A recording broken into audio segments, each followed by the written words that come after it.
The holographic transmission flickered to life aboard the UNSC Indomitable, casting an ethereal blue glow across the bridge. Commander Julia Martinez stood with her arms crossed, her dark eyes fixed on the council of alien dignitaries that materialized before her. Behind them, representatives from 17 different species sat in judgment, their forms ranging from the crystalline Zephrons to the gaseous Valkyrie. Humanity, began Chancellor Rick, his mandibles clicking with authority. The Galactic Council has reached a unanimous decision. Your species has violated Protocol 7 Alpha by expanding into the Outer Rim territories without authorization. This transgression, combined with your refusal to submit to our technological regulations, leaves us no choice. We hereby declare war upon the human civilization.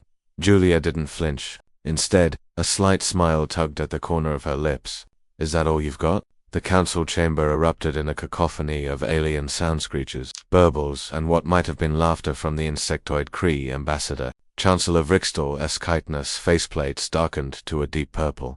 You dare mock this council, he hissed. We command the combined military might of 17 species spanning 400 star systems. We have existed for 10,000 cycles while your kind still crawled in mud.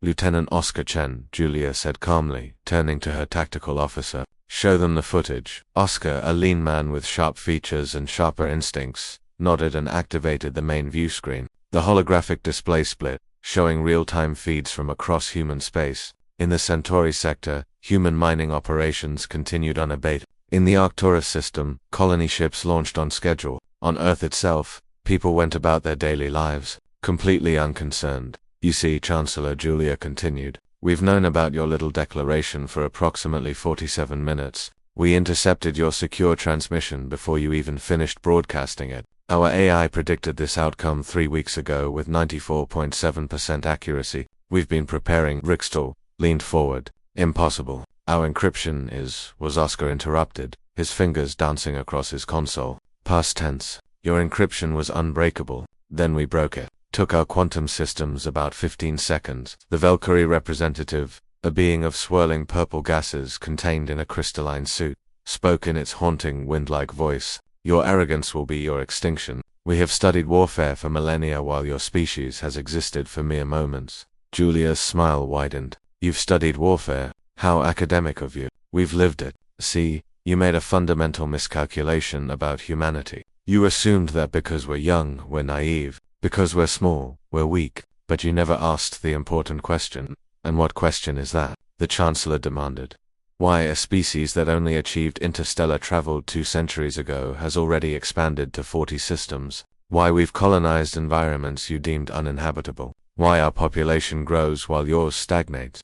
Julia paced slowly across the bridge, every eye human and alien fixed upon her. The answer is simple. We don't know how to quit. Oscar pulled up another display. This is the Kepler 442 colony. You classified it as a classics death world and suitable for any known form of life. We terraformed it in 18 months and now it houses 12 million people. This is New Mumbai, built inside an asteroid field you said would make navigation impossible. This is Magellan Station, orbiting a black hole you claimed would tear apart any structure.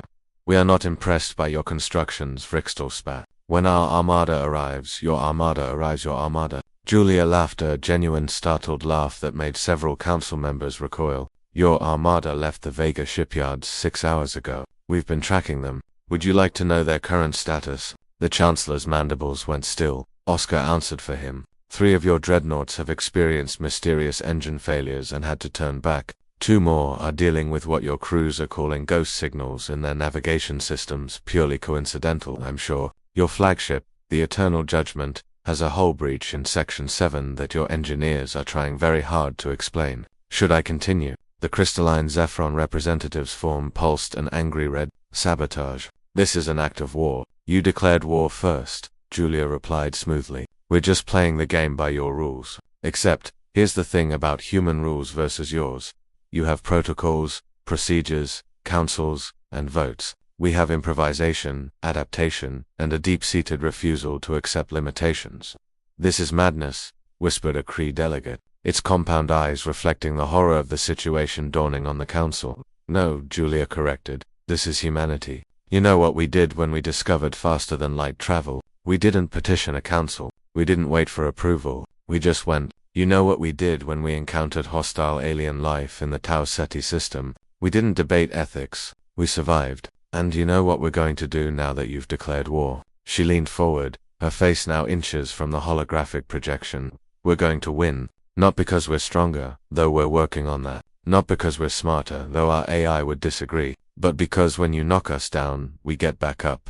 Every single time. You have 10,000 years of civilization. We have 10,000 years of warfare, disaster, plague, extinction events, and somehow, impossibly, we're still here. We're still growing. We're still reaching for the stars, Oscar added quietly. Your armada just received new orders to return home. I'm seeing it on their channels now. Chancellor Vrixtor deflated visibly. How? Those are quantum encrypted command codes that change every nanosecond. Julia's smile was almost kind now. Chancellor, we cracked quantum encryption for breakfast. For lunch, we rewrote your entire military command structure. For dinner, well, I suppose that depends on whether you'd like to renegotiate this declaration of war. The council chamber fell silent. Finally, the Valkyrie representative spoke. What do you want? Simple, Julia said. Recognize our sovereignty in the territories we've already settled. Stop trying to regulate our technological development. And most importantly, understand that humanity doesn't need permission to exist. We're here, we're expanding, and we're going to keep doing both, whether you like it or not. She paused, then added with a grin, oh, and an official apology would be nice. We'll accept it in writing. Chancellor Vrixtor looked at his fellow council members, then back at Julia. His mandibles clicked in what might have been resignation. It seems we have underestimated your species. Yeah, Oscar muttered from his station. Everyone does. They really should stop doing that. As the transmission ended, Julia turned to her crew. All right, people, stand down from alert status. Someone get me a coffee, and someone else draft a very polite but firm response to the council. Make sure to thank them for the opportunity to demonstrate human resolve. The bridge crew burst into relieved laughter and applause. Oscar approached Julia with a knowing smile. Is that all you've got? He repeated her earlier words. That was either the bravest or craziest thing I've ever heard.